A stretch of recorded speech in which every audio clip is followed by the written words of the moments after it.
This is Down to the Wire 513. Everybody else can shut up. It is time. Ooh, Fly Man ran. Back in the building, man. Yo, we in the building, we back.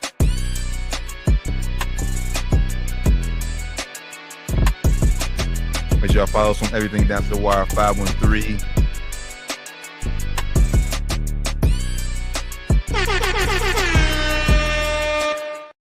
Yo, Down to the Wire 513 Sports and Spirits. It's gonna be spirits, but I gotta get spirits in a different type of mood. But you know how be terrible. I want a spirit today, man. I'm gonna I think it's called a Crescent 9, a little THC seltzer, man. So shout out to Crescent 9, highly potent shit, man. This is really some good shit, man. So shout out to y'all. I've been seeing a lot of THC's beverages like that. They're using the Delta 9 THC, THCA, the loophole they found for using THC and these kind of shits. Really good though, really good. And they get you a little lit too. I was about to say, now does that one taste good? Because the one I got, they ain't taste good at all. Tastes a little weedy, but not too bad. Okay. A little more seltzery than weedy. It's a raspberry lime flavor. It's not too bad. I wouldn't say it's my go-to refreshment for nice tasting drink, but it's not too bad. It's not overly powering weed flavored, which is I don't like that kind of shit. All right. Well, that's why I can't eat that many edibles. Most edibles you taste like, right? It tastes like straight weed. I'm not eating no weed. Yeah, I ain't gonna say the brand I got. So, but yeah, it's horrible. Nonetheless, Down to the Wire 513 Sports and Spirits Friday. The Chamberlain Fly Man ran. Make sure I tap in with us. Everything Down to the Wire 513. Oh man, we had to hop on last night because as a Wednesday, we thought the NBA season would be over. We're all worried. Counting the Pacers out on Wednesday, bro. All three of us, Doc ain't here right now, but all three of us got on here and said the series is over. It's over. Pacers I thought it was. Yeah, I did too. But Pacers said not so fast, my friend. They didn't just win; they won in convincing fashion. Even with the Hobble Tyrese Halliburton only playing 23 minutes, still dominated the game. Going to the fourth quarter up 30 points. Looked just like a whole new team out there, bro. Like flying everywhere defensively. Role players, man, been playing great all playoff series, but all playoff run. But this series specifically, man, they've been stepping up big time. Big shout out to TJ McConnell. I said it off air. I saw somebody on Twitter say he's LeBron James of Jose Alvarado's in the NBA. This man is one of the best backup point guards you will ever get. He's going to get paid this summer probably. So, well deserving. He's definitely proved that he's worthy of higher, whatever you get paid. He worth more. Worth way more. Shout out to TJ McConnell, man, and Obi Toppin. Another great game for Obi Toppin, man. When he first came into the league, he could not shoot at all. Now he's clipping threes at a 39% rate in the finals. Remarkable. Yeah, Wednesdays. In my gut, I know I picked OKC, but in my gut, I was thinking watch Indiana do something show why they're more than just a Tyrese Halliburton, and damn sure they came out and did. I mean, when Obi Toppin was the leading scorer for the Pacers with 20 off the bench, you just got contribution from everybody else. Pascal had 17, like you said. Halliburton had 14. Nembhard had 17. McConnell had 12. So they were just getting help. Yeah, they was getting scoring offense from everywhere. And then obviously, man, the major thing is, and it's been the past 3 or 4 games, turnovers. OKC, man, that turnover, the turnover battle was lopsided as hell. Very lopsided. Very lopsided. We talked about it off air. Like I said, we don't know what the fuck Shea was doing last night. No idea. Looked terrible. His worst game in the playoffs by far, in my opinion. Jalen Williams, I mean, he I ain't gonna say came back down to earth, but he had a subpar performance last night as well. And honestly, bro, I'm gonna call this kid out. I mean, I know he's only been here for a few years now, but bro, Chet, he been missing action the past 3 games. Yeah, defensively he's been there, but offensively, man, this whole series, honestly, bro, he has not played good all series offensively. We talked about it a little bit in the beginning of the season. He changed his jumper up. Not sure why he changed his jumper up, but now his release is super slow. He's gotten blocked 3 times by Miles Turner in this final series. He's getting blocked on catch and shoot threes, and I think it's because he changed his shot up. Like, I don't know why he changed it up. It's way slower now, way like he's kind of pushing it now. Not sure why him and his trainer decided to do that, but they get back in the lab to get back in the lab this summer and really work on that. I know he's gonna be injured this year too with that hip fracture he had, so he's not really in full swing and really in his peak form. So hopefully that's part of the reason why he's not playing that well either. And then hopefully this summer he gets back into that peak form. But you're right, man. He's looking like he's not ready for the moment. Like he's a little bit too weak right now. He's getting attacked defensively by everybody, and like he's been performing good, but still the fact that he's getting attacked there shows they think he's weak. They think he's food. And offensively, like you said, he's just MIA. I mean, and like I said, from jump, like I said, it was going back and forth a little bit early on, but then Indiana turned it on, and like I said, causing turnovers. Yeah. So dominant performance. The game was over at halftime. I hit the group chat up, and I was like, "Man, we got game 7, fellas," and that was up 20 by then. And we didn't believe me. Me and I both said OKC would come back. But yeah, like Lalo said, man, in the chat here, the Patriots applied the pressure defensively. Like we said, from the starters to the bench players, they apply pressure. OKC turned the ball over way too many times. He had Shea with I think like 5 turnovers or 8 turnovers. I think he had his most in the playoffs games at all in his whole career. You had J-Dub, I think, with like 4 turnovers as well. Mount Turner again, block leader. He's block leader in the series, playing great defense. Again, offensively, he's playing like shit too, though. If it was him and Shaq 1-on-1 right now, man, shit, don't watch that shit. Close the curtains, bro. It'd be a shit fest right there. We got Doc in the building. Doc, what's good, brother? We got game 7, man. For just a second because I called this so wrong, so I gotta just all of us did. me and you both, and during the game, both of us said, "Nah, he coming back." Boy, it got worse. Hey. So whenever we that wrong, I make it a point to come on and let the people know we ain't hiding. We get it wrong sometimes too. Hey, we here, man. We here. Front and center. It was an interesting game. It's like sometimes the Thunder, it just seems like they not giving the same amount of effort. Like they didn't care. They didn't give a fuck. Oh, we got them game 7, but game 7s is you just never know. Unpredictable, man. Unpredictable, bro. Unpredictable, man. Never know. Now, do I think they're gonna win a championship? Yes, and I could be jinxing them, but I do. Because it kind of reminds me of that last game where last series they got blown out and then they came right back like, all right, let's show them we about, man. Come on, let's stop playing. Championship, game 7s, you never know, bro. And game 7s in the finals are totally different. We saw Kobe in the finals. It wasn't cold great. in game 7. Game 7 was not great. It was ugly performance, man. He played good. He had good like 15 boards, but he could not throw a rock in the water. Just saved the championship. Yes, he could not throw a rock in the water. So, Shea might go out here and have a 3 for 30 performance in the game 7. Who knows? Not hoping he don't do that, but who fucking knows, bro? Who knows? You don't know what happens. J-Dub might go out here and nut up. Who knows, man? Who knows? Like you ain't got no more rooms for no more bad games. Yeah, my thing is I don't want to find that out. You had a prime opportunity to go out there and win. You coming off one of the best performances ever a duo had in the finals in that game 5.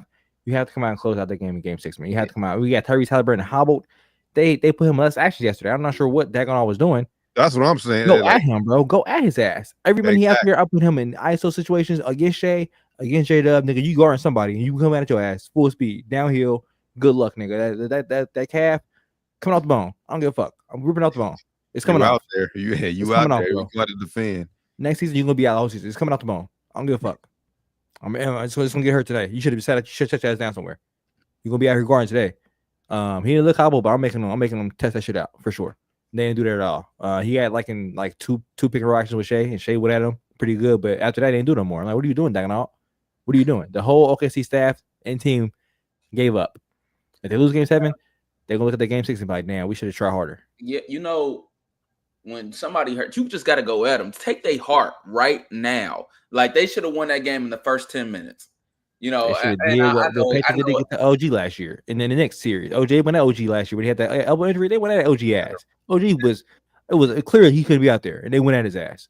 That's the mentality you gotta have, and I've heard it a couple times, but that's where Jordan was when because he's never had a game 7 finals. It was like game 6 this is over with. You know what I'm saying? It's like he hurt, blood in the water, food. Yeah. It's over. Move on me. Now you might still lose, and that's okay. But it's like y'all didn't have that sense of urgency. Nope. Where like we're coming to take your heart. And that's alarming. I didn't even see anybody get mad on the bench. Like I didn't see Shea. I mean, I know they're you know the whole demeanor is cool, calm, collected, but I didn't see some firing. Bro. I didn't see somebody get fired up and somebody get like, hey, bro, we cannot allow this effort to go on. We cannot allow this shit to happen. Like absolutely not, bro. Somebody need to get mad and cut somebody out. It was almost like they they planned it. Like, look, we want to win this at the crib.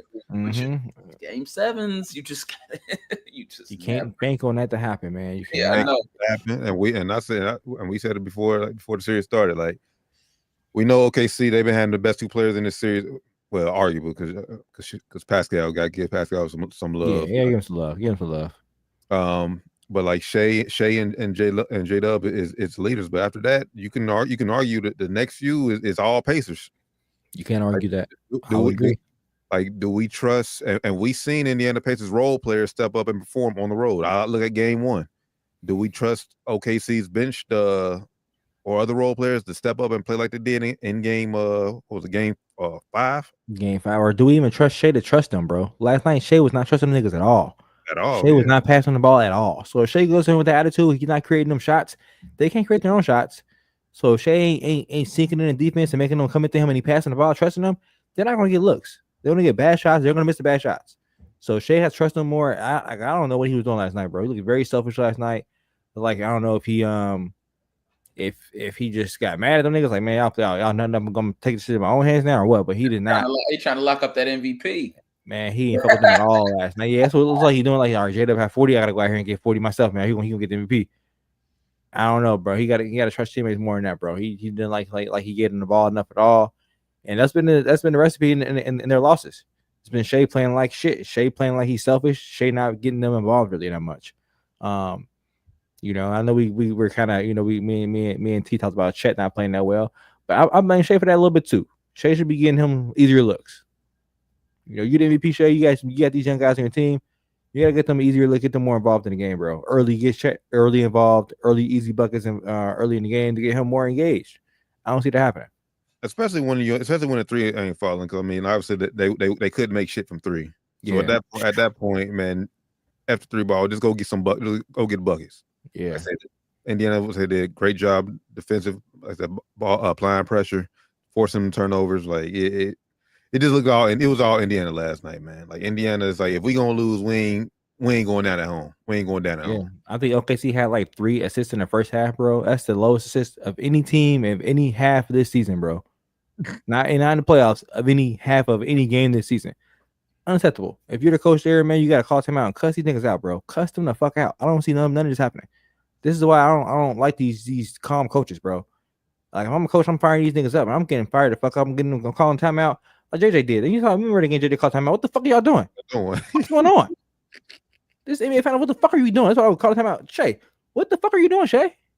It's game 6 of the finals. This is a close game. Sometimes you need that. Like you ain't got to pull that tool, especially, and that's a good tool to have when you're a calm coach, because it's like, shit, all right, he's serious, y'all.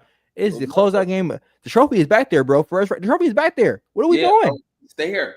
It's there. What are we doing? It's back there right now. The white gloves is out. Not for them, for us. What are we doing? Or if it ain't the head coach, you gotta have somebody on your staff to get the OG or OG player. That's the problem too. They're a young team. That's the problem too. They got a young ass team. No OGs on the squad. They need some OGs on the team. Like, look, bro, they need a UD on the team. Check, come here, bro. See, James got his ass ejected later. Yeah, man. Pull him from the side, look, man. We gotta talk, bro. What the fuck are we doing? You need to pull J double side, pull Crusoe. Crusoe play terrible too. Put it to the side, bro, and say, bro, what are we doing, bro? This is a closeout game. Trophies in the back. We gotta come out and play second half, third quarter, come out hard, bro. We ain't playing. They came out completely opposite. So that's a red flag for me, man. I'm a little nervous for OKC if I'm a fan for Game 7. I'm a little nervous. And then obviously it's the same story with Indiana. Like I said, no matter how big of a lead they got, you ain't never count them out unless they down by like 30 going into fourth quarter, something like that. Then it's over. But like I said, if it's anything like 15 or less going to the fourth quarter, like you just never know. That's how they came back and won game 1. So, But remember when Steph did that shit like in the finals when he put him aside, he was like, bro, what are we like throwing his mouthpiece and shit and screaming like, bro, what are we doing? Like, man, I know Steph don't need you to do that. You need somebody to do that shit. Like, Shea needs to do that shit. J-Dub, somebody needs to do that shit. Like, I think if it happened in Indiana, I think Pascal will do that shit. Pascal, like, bro, we're not losing this game. We're not about to go out here and play like shit. We're gonna lose. We're going out fighting. I did not see that from them. I think if Indiana gets in that situation in Game 7, I don't see them just laying over like that. I see them at least fighting back to make it like a single digit game at some point. You know, I don't see them laying over like that. So we got best 2 words in sports. Game 7 Sunday. Who y'all going with? Who y'all like? Thunder. Wow, it's gonna be a close game, and because I think I just wish I don't know. I'm gonna say the Thunder though. That don't sound like a confident Thunder. Like, yeah. It sound like a Thunder because you like, they gotta win this game. Which I mean, they're the favorite. Like, hey, when I'm about to give the explanation, I'm like, you know what? They just, historically, Doc, you're right. They haven't lost 2 games all season. Still, they haven't lost 2 games all season. So they lose these games. Their first hand lost 2 games since like 2020, like 2023 probably. Like they haven't lost 2 games in a long ass time. So, I'm going Thunder as well. Very reluctant. I'm going Thunder. I'm going off the data. They haven't lost 2 games all season. I know I said that last time. We talked about this. I said the same thing, and I was right. I don't feel as confident as I said it last time. I said it like I was 100% confident they were going to win that game. I'm not feeling the same confidence right now. I'm saying that, but I'm saying it. I'm trust the data. They haven't lost 2 games all season. I'm going with that.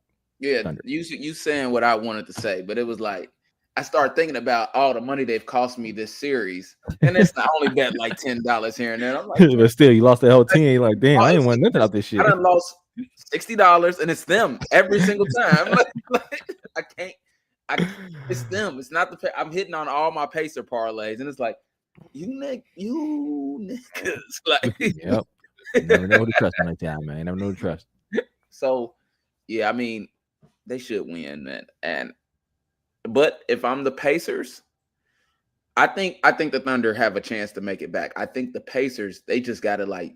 If I'm them, it's like, bro, we gotta win it. We're not making it back next year. Yeah. Chances are. They could, but this is just one of them runs. Chances are they're not making it back next year. Yeah, chances are this is gonna be, and if they do, like the team might not be the same. Like OB up for a deal, you might not get brought back. This is their magic. They have to make this happen. If you them, you come in the locker room like, all right, but this is our chance, bro. This is our chance to make history, shock the world. No one picks us to win this game. I know who you picking. T. We ain't got to you. Who you picking? T. I'm going Indiana. Ho. F it. Game 7. All right. I know beginning of the series, I said OKC in 6 or 5, didn't win the 6. Now I'm Game 7, man. I'm going Pacers. I want to go Pacers. I just can't do it. I want to go Pacers. I do want to go Pacers. I want them to win. I hope everybody know I'm rooting for Pacers. I'm not. I told I have developed this illogical or really unexplainable hate for the Pacers, and everybody like, why do you hate them? And I'm just like. Yeah, he said it on Wednesday. Like, I don't know where this hate coming from. Like, I don't know. Hey, listen, I don't know, but I hate them. Like, I don't know either. I don't like Halliburton. Reggie? Is it Reggie? You fucking Reggie? I fuck with Reggie. Halliburton, bro. It's something about him that just rubbed me the wrong. Maybe it's all the snow he dancing. I'm about to say, it's probably his choice of his preference of. Maybe it could be. But listen, T, I don't know. But I'm just telling you what it could be. Could be. We got Willie. Shout out Willie in the comments. He said, TJ McConnell for MVP. If Halliburton scores 12 points, Pacers win easily. Easily interesting. Easily is. I don't know about that, man. It's so unpredictable this series, though. Like, it's unpredictable, man. Like, he win 12 points, they might win by 20. He win 12 points, they might lose by 40. Who fucking knows, man? It's unpredictable. McConnell will be unsung MVP for sure, but he ain't gonna win. But I think Pascal would probably be the front runner to win. Yeah, I got Pascal right now. Shout out Pascal. I know I gave you a lot of slack the last couple seasons, but shout out to you, bro. When Halliburton scores, we have a lot. That's true. We got a little still in there. You say, OKC take Game 7, but I'm going room for the Pacers. East side, baby, let's go. I'm room for Pacers as well. They right down the road, so room for them, man. I like Halliburton. I like Miles Turner. I wanted him on the Lakers for the last couple of years. I'm just product. And I know OKC at home, and obviously you expect the role players to perform better at home. But I ain't mad at you. I ain't mad at you, T. I'm going Pacers. I think Pacers role players going to outperform OKC role players. I definitely see a pathway to the Pacers winning the game. Like I said, I don't like the mentality that the Thunder came out with. I don't like their mentality at all. Yeah, I mentioned this earlier in the season. Like they're a little too immature at times for me, man. Like the jokiness, the group interview shit where they're all behind the guy at the interviews. That shit just kind of rubbed me a little bit the wrong way. I know it's a camaraderie and brotherhood, but to me, it's a little bit unprofessional. And the way they came out that game, 6 was unprofessional as fuck, if you ask me. Yeah, you able to take a game off when you up 3-1, and it's like, all right, let's take this back to the crib, y'all. We gonna win when we get home. But like you, 2-3, nah, bro. We'll celebrate when we get for the parade. You know what I'm saying? That because it gave so much. We'll do this when we get back home. But like that's when you're up 3-1 vibes. Because it's like we got let's rest up, let's get healthy, and we're gonna crack they skull the next game. But game 7s, bro, it's one game. Anything can happen. Anything goes in game 7s too, man. You never know what can happen. Somebody could get ejected.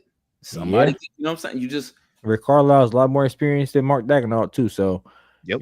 I ain't mad at that. I ain't mad at you going Indiana. Like I said, I'm rooting for Indiana. I think it's close. I'm splitting hairs, but I'm going Thunder still, just with the history of them not losing 2 games so far this season. But this will be the game that they will lose though. To make it two games, the first time losing 2 games season. It's a young team. Like I said, young coach, inexperienced. Only player they have on the team that's been through anything like this is Caruso. He's the only one on the team that's been kind of tested at all.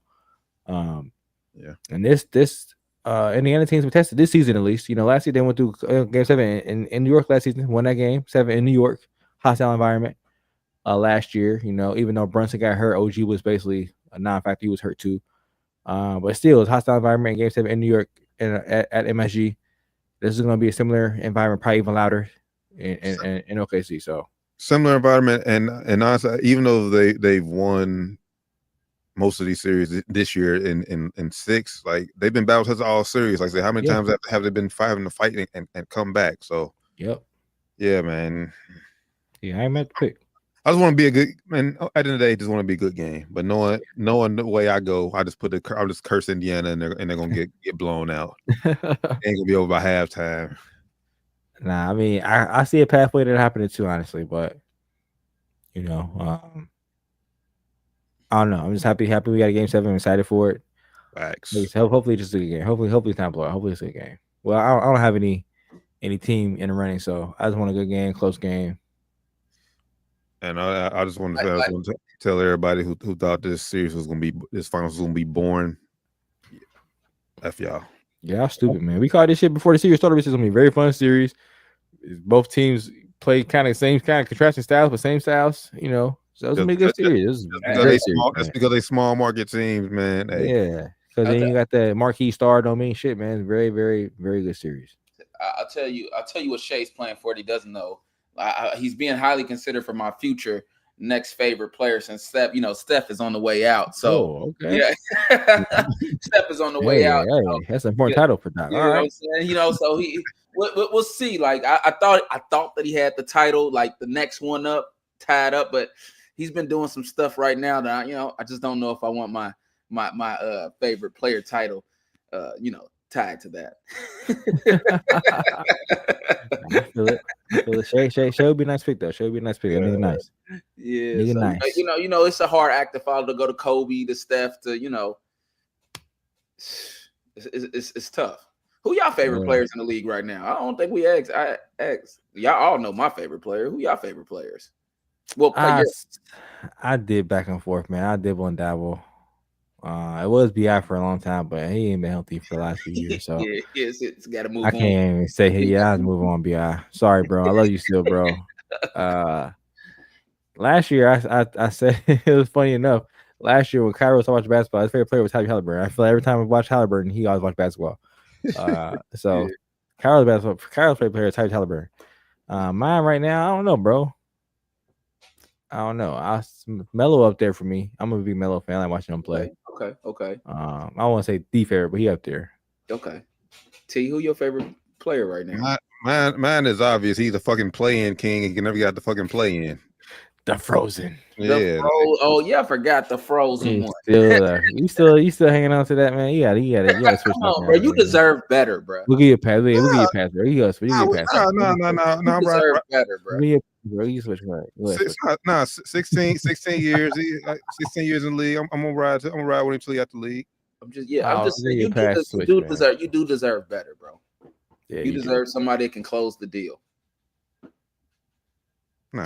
That's a good question though, Doc. I've been switching back and forth for the last few years, man. Melo probably like, you know, Bro Teaser, he my guy, but you know, he never get fucking playoffs. The Hornets fucking suck. So, but yeah, that's my guy. I feel you got to watch.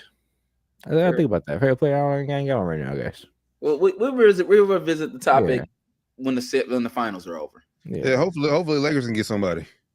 We got Luka. I mean, that's but Luka would kind of be obvious because he just like we acquired him, so like he ain't like homegrown like Cole was. Yeah. I feel it.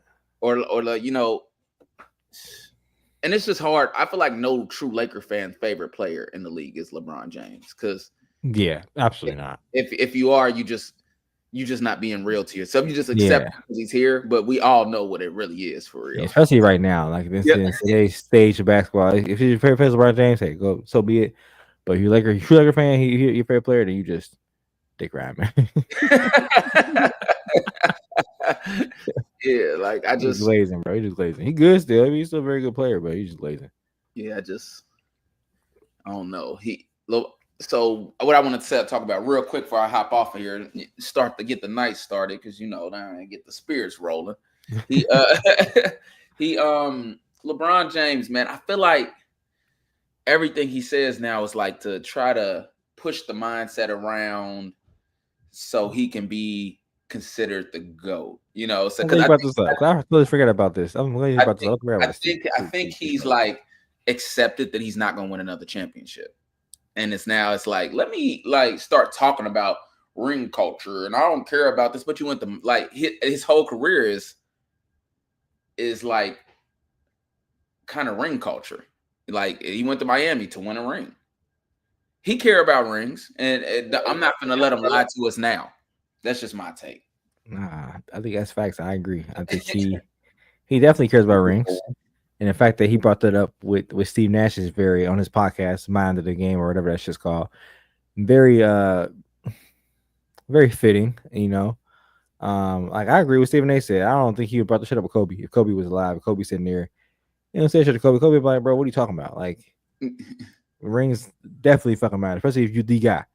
Yeah, now I agree with what Gilbert was saying, Doc. I don't know if you watched the clip. I know you saw it on Twitter. I responded to you. He said, I agree with that because, like he said, when Kobe had 3 rings in 2002, niggas still compare him to fucking T-Mac, who had fucking no playoff series wins. But that's I think that's more of a prompt to T-Mac, because T-Mac was that good. Like if we were just talking about purely, because I remember having we just talking about skill. Like T-Mac was. So Charles Barkley wasn't that good to be considered one of the best players in the league and one of the best players ever because he ain't got a ring. Nah, he's that's what he's saying. That's what he's saying. I think rings start coming into when you got to thread the needle, because LeBron and Jordan are really good, but now we got to get like. And that's what Gilbert was saying. Gilbert's saying rings shouldn't be the deciding factor to make a guy better than that guy. Like if that guy has more individual accolades than you and you got more rings than him, the ring should matter more than the individual accolades. So that's what Gilbert says. I think that's why he was bringing it up. I think it depends on each person's situation. In the Jordan and LeBron argument, I think it does matter because LeBron had as many opportunities, if not more, to win more championships than Jordan. Like now, some other people are you looking at like the players like, look, man, he just didn't have the teams. All that it's like cool, but he was great. But LeBron had the teams where he could have had 6 rings. I agree with that. That's true. That's how just because he. Sometimes you just think, you know, you get drafted to the Hornets, and that's and you're just never gonna be the GOAT. But you start out on the wrong foot, basically. You can, but you got a whole lot to catch up to, man.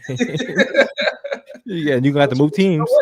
It's possible because when you looked at it before, Chicago only got 6 rings, and They all came from Jordan. You're right, Sure. but you got so you got to start it there, or if you get traded, it's definitely already another leg up on the leg down for you because you get traded.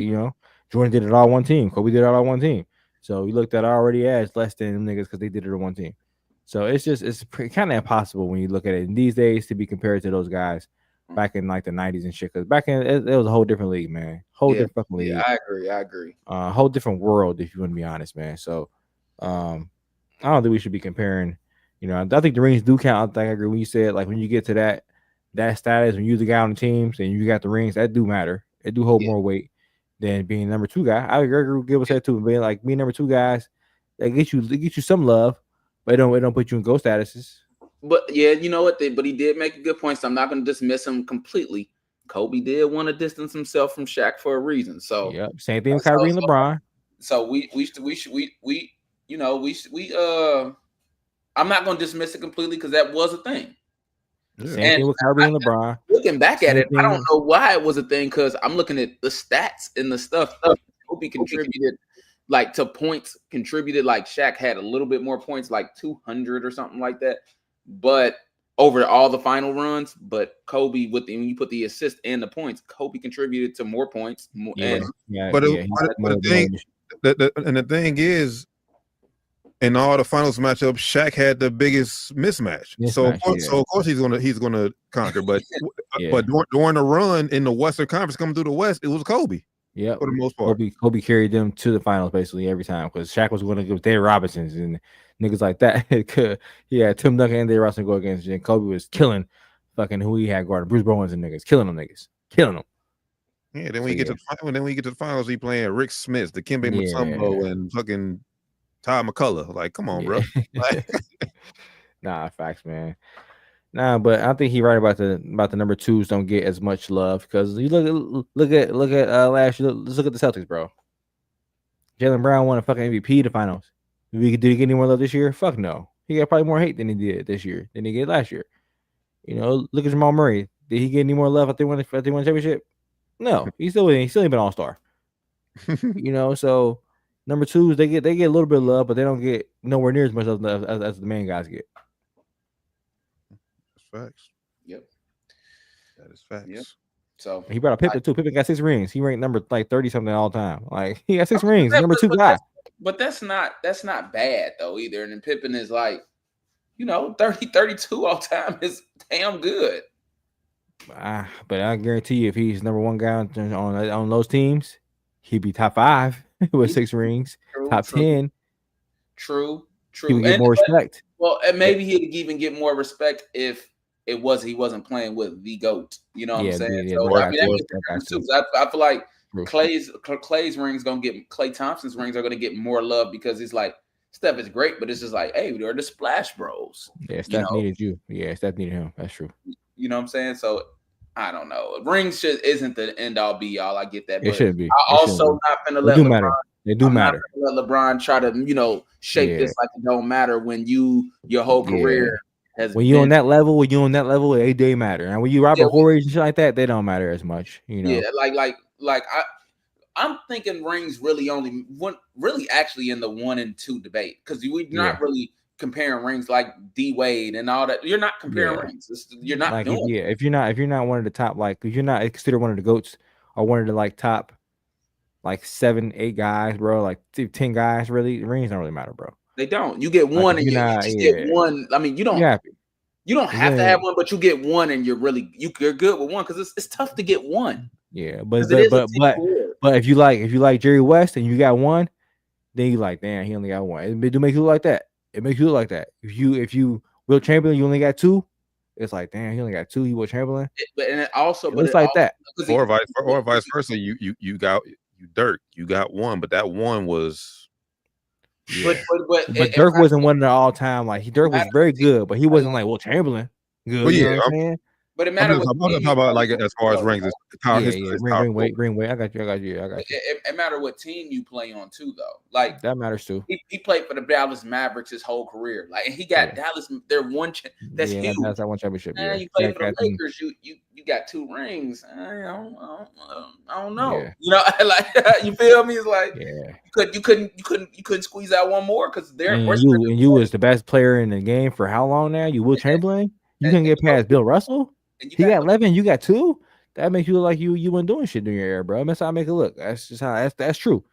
That's fucking true, bro. So rings do fucking matter. When you get to that stature, you one of the top players in your era, and the other top player got way more than you. That make you look like you ain't do shit in your era. That's just fact. Yep. So, like the fact that Steph Curry got 4 in LeBron's era, and LeBron was considered one of the goats, make LeBron like, all right, LeBron, yeah, he got work done in your era. You could definitely have more.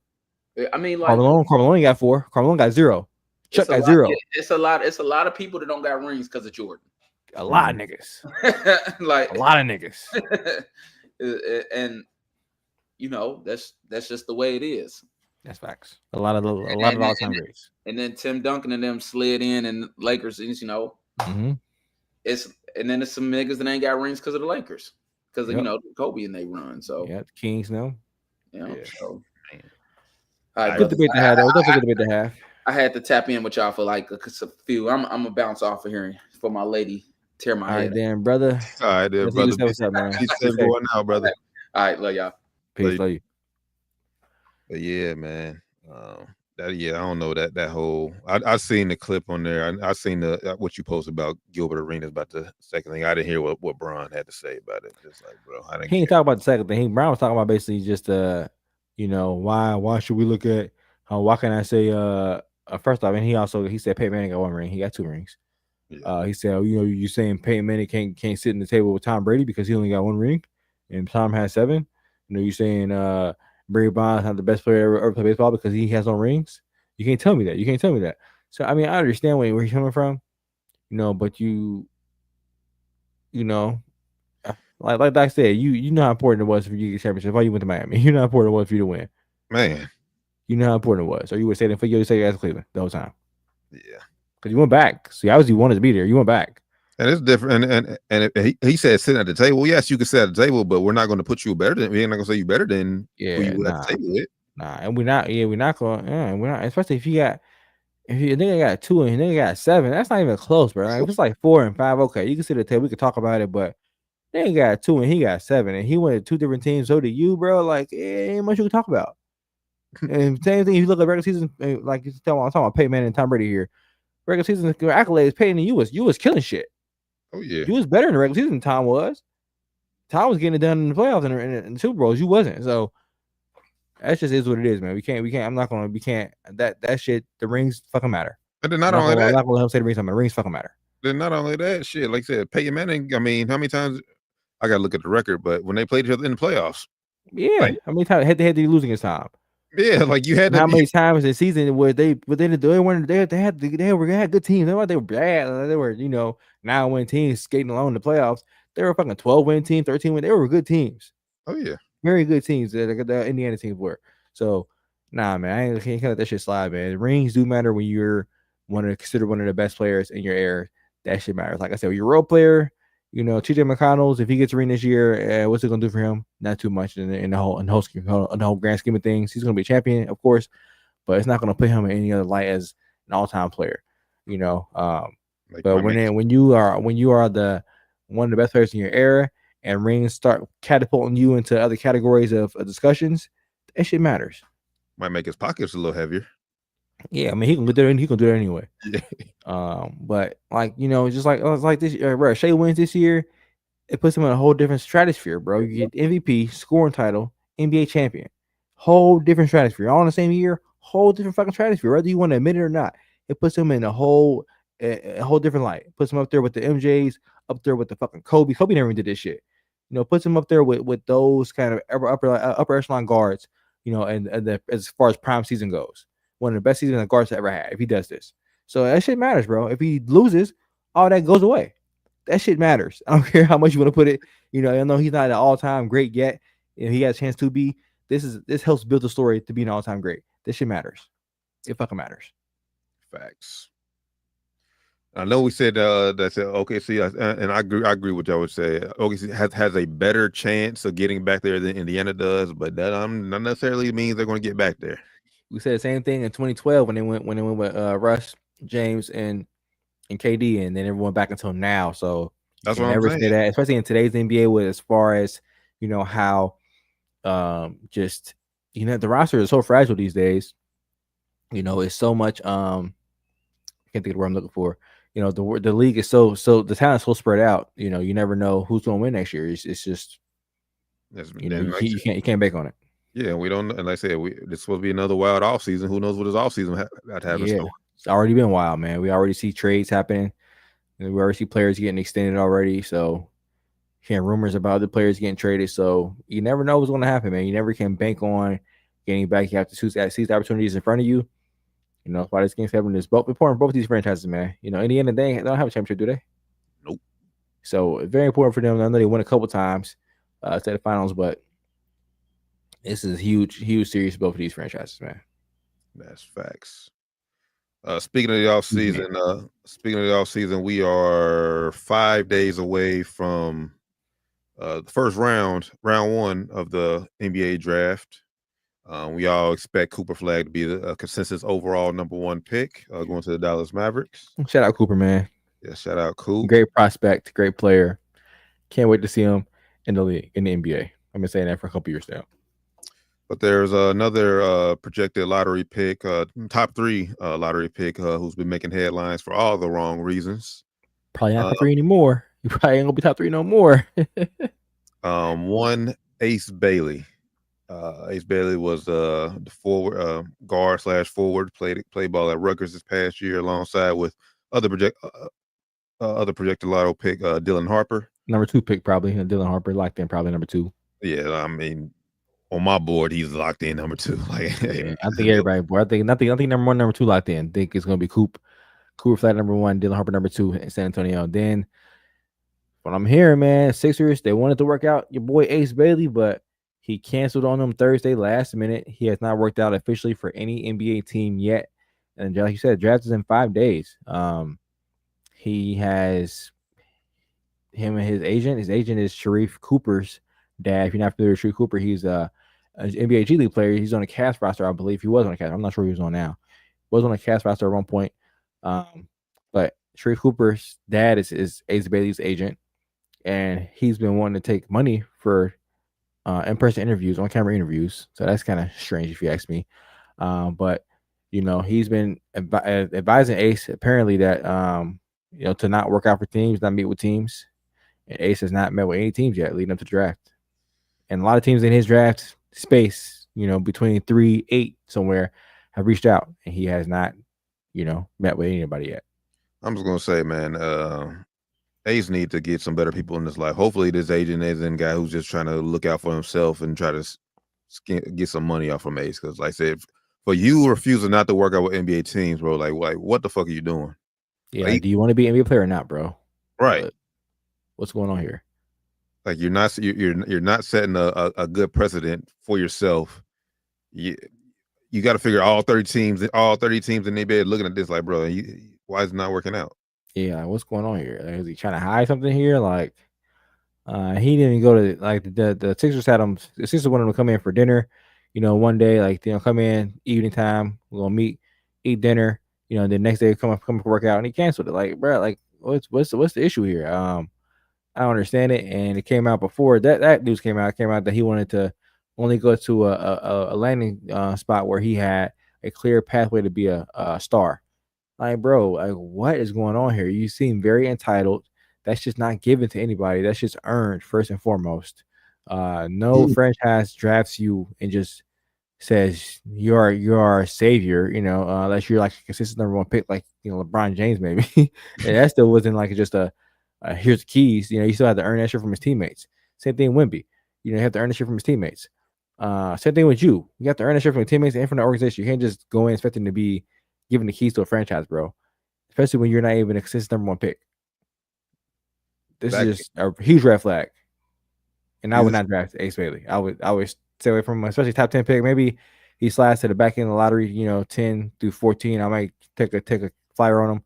But top 10, I'm cool. I'm not drafting this kid. I think his attitude sucks.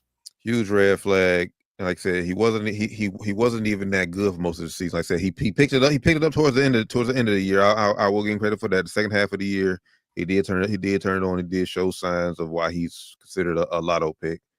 But early on, but from start to finish, Dylan Harper has been the best player on the college team last year. And you've been saying this ever since we've been talking about him. You have 2 lotto picks on your team last year, and y'all didn't even make the NCAA tournament. Didn't even sniff it. Like y'all had to win the Big Ten tournament to even get in. So yeah, y'all was on the outside looking in. That's just a red flag, man. Red flag for both of those guys. But at least Dylan is being cooperative with the teams. You know, meet with them, working out with them, and stuff like that. The fact that Ace just wants everything handed to him, it seems like, is just offsetting to me, man, and it's really disappointing to me. And honestly, bro, I think this is only the beginning. I think this whole thing with the NIL and them controlling and being able to transfer if schools ain't willing to pay or they ain't getting playing time or whatever. This whole college NIL shit is going to ruin a lot of guys' career because, like I say, Ace is only the first of many. Yeah, heads suck with their ass, man. You know, and yeah, he was real good in high school and everything, but watching this game, man, yeah, you're very skilled, you know, as far as a shot making ability, but you know, just there's a lot of holes in this game, which is why he's not consistent number 1 pick, or he's not even number 2 pick. You know, he lost. Coming in, it was him or Cooper. It wasn't him or Dylan. It was him or Cooper. And through the season, it became Cooper and Dylan because people saw Ace's weaknesses. You know, he's listed at 6'10". Obviously, he's not 6'10". He's 6'7.5" without shoes on. It came out through the NBA Combine. He doesn't get to the rim very good at all either. You know, for his height, he can't get to the rim. He can't. He's always shooting tough middies, turn around, fadeaway jump shots because he can't get to the rim, can't get past his man. Kind of alarming to me. And also his handle isn't that strong. His handle is not very good at all. So I heard a lot of people saying, "Oh, he's like PG." No, he's not. PG's handle wasn't always as tight as it is, but his handle was always better than Ace Bailey's is. Just watch him tape. Ace is good. I'm trying to shit on him at all, but you know, a lot of holes in his game for him to be acting like this. I don't see. You know, I don't see what he's trying to do here. You know, if you want to be a star in the NBA, that's not how you do it. Not at all. And at the end of the day, only you can control if you're gonna be a superstar or not. You got to work, and right now your work ethic is shitty as fuck. So yep, you gotta work, man, and you have to play ball, bro. You know, everybody it's not gonna be LeBron James or Victor Wembanyama come in and really. Those guys kind of got the keys handed to them because they kind of came in with, you know, generational, you know, expectations. But no, most leagues, most drafts don't have those kind of players. Let's be real here. You know, most drafts, you know, they pick players, you know, top or whatever, and they have potential and they have hopes that you become very good. But, you know, teams never really know, you know, until you get you in the building and they see what you have, and then they start to actually develop you. So the fact that you don't even want to go to any of these buildings is just a huge red flag, man. And when you mentioned LeBron and Wemby, like both of those were both physical freaks. Yeah, like we ain't seen it. Like LeBron 6'8", 260. Wemby fast as fuck. Yeah, Wemby 7'5", 7'6" would handle. Like, come on, bro. Yeah, like, I can shoot. We can do a little bit of everything. Ace, you're 6'7", can make tough shots, which is cool and all. But you like right now, you're like a 6'7" Cam Thomas. Not even that good. Cam get to the rim. Yeah. So you're a 6'7" Cam that came out the handles. So we just want you to wake up, Ace, get your head out your ass, bro, and just get out there hoop. Go. I mean, well, obviously it's 5 days now, so I doubt you're gonna be doing any workout with 5 days left. Yeah, man. Hopefully, I think he was trying to probably force his way to Brooklyn. Brooklyn has no kind of cornerstone, you know, young player on his squad. I'm trying to think of other teams kind of in that range. I don't see him trying to go to Charlotte because Charlotte got Melo and they got Brandon Miller there. I'm sorry, both those guys are better than you, Ace. Let's be real here. And I don't think he's better than anybody on the Nancy. I think in his head he's thinking he can go there and be the guy fast. I mean, I think the organization will maybe back him, but like, bro, D'Lo ain't back. Like they want to get rid of D'Lo. D'Lo ain't going to just hand his nigga the keys, bro. Good luck getting the ball from D'Lo and Cam Thomas. Yeah, that's what I'm saying. Good luck getting the ball. Good luck. And you got Cam Johnson there too, likes to shoot the ball. Good luck, bro. Good luck. And honestly, bro, like you gotta be careful what you wish for, man. Careful what you wish for. Like the Brooklyn market is not a very team-friendly market. Like Look, just go listen to some Mikal Bridges interviews from last year. Like he was playing away games every single game. like no matter who's in there, they have more fans than the Nets. So be careful what you wish for, man. That's all I'm gonna say. Facts. You can be a superstar, or you can be the quote unquote star you want to be. But if you're losing, just look at LaMelo. Yep. Look at LaMelo, or no, better yet, look at guys like Cam Reddish. Came in. A lot of players in the draft say he's the most talented scorer in that draft. From some of his own peers were saying that. Anthony Edwards even said that. So look where he is now. They were saying some people were saying he will even be a better prospect than both Zion and RJ. I was like, bro, like what? And look at him now, bro. NBA journeyman, barely hanging on to the league, and he wasn't a bad character guy. So I'm not trying to shit on Cam Reddish at all. I'm a Cam Reddish fan. He was on Lakers, and I rooted for him. So I root for Cam Reddish. You know, I'm not saying he's a bad kid or a bad guy at all. He didn't do none of this shit that you're doing, Ace. So that's just an example to look at, bro. All right, well, we'll see. We'll see where Ace ends up. Like I said, NBA draft is 5 days away. We will do our mock draft either Monday or Tuesday next week, as well as recap Game 7 of the NBA Finals. Lastly, some last minute news before we get up out of here. They had the first press conference between Terrence Crawford and Canelo Alvarez today, and what they call him, Your Highness, the turkey guy who I don't want to. Oh yeah, they call him Your Majesty. Yeah, Your Excellency. Your Excellency. Yeah, Your Excellency. Something like that. Yeah, I don't want y'all coming at me. Yeah, we apologize. We're not really familiar with it. We respect and love everybody, y'all. Everybody. But I do respect and I do like what he's doing. He said in this fight and future fights, there will be bonuses, financial bonuses for winning by knockouts. So that will help. It. That's kind of what Dana White does in the UFC. He had the knockout bonus, or they had the most exciting fight at night bonus. I love it, man. Make these niggas throw the hands. Don't get out there and just be blocking and running. Oh shit. Nah, throw the hands, nigga. Let's see some fighting. I want to see boxing. I want to see fighting. Let's go. Facts. Put that in shit. They should have been had that in Devin Haney's fights. I'm about to say put that in Haney's his bitch ass fights, man. That nigga's a bitch. Put that in his fights, bro. But no, this is first press conference. They're expected to fight in September. Cannot wait for that. And you start putting minimum punch clauses in these fights. If you don't reach this many punches, you're not getting paid.